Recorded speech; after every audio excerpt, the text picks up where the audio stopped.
ভারতীয় ধনকুবের গৌতম আদানির মালিকানাধীন প্রতিষ্ঠান আদানি পাওয়ারের 1600 মেগাওয়াট ক্ষমতা সম্পন্ন বিদ্যুৎ কেন্দ্রে উৎপাদিত বিদ্যুতের পুরোটাই সরবরাহ করতে বলেছে বাংলাদেশের এক কর্মকর্তা রয়টার্সকে এই তথ্য জানিয়েছেন।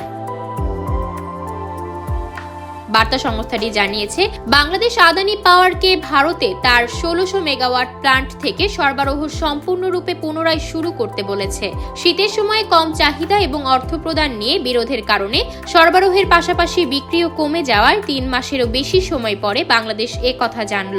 তাদের কাছ থেকে বিদ্যুৎ কেনার জন্য 2017 সালের 5 নভেম্বর চুক্তি করে বাংলাদেশের বিদ্যুৎ বিভাগ। 25 বছর মেয়াদী ওই চুক্তির আওতায় বাংলাদেশকে বিদ্যুৎ দিতে ভারতের ঝাড়খণ্ডের গড্ডায় $200 কোটি ব্যয়ে কয়লা ভিত্তিক বিদ্যুৎ কেন্দ্র নির্মাণ করে আদানি পাওয়ার।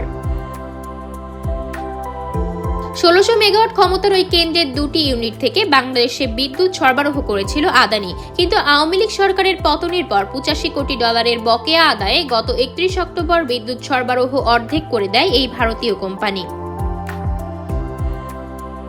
রয়টার লিখেছে, 1 নভেম্বর একটি ইউনিট বন্ধ করে দেওয়া হলে কেন্দ্রের সক্ষমতার 42% বিদ্যুৎ উৎপাদন হচ্ছিল।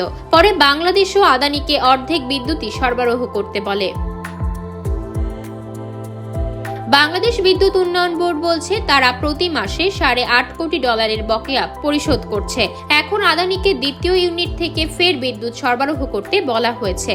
বিপিডিপির চেয়ারম্যান মোহাম্মদ রেজাউল করিম রয়টার্সকে বলেছেন, কারিগরি জটিলতায় সোমবার দ্বিতীয় ইউনিট চালু করতে পারেননি আদানি। আমাদের চাহিদা অনুযায়ী আজ তারা দ্বিতীয় ইউনিট চালু করার চেষ্টা করছে, কিন্তু হাই ভাইব্রেশনের কারণে তা সম্ভব হয়নি।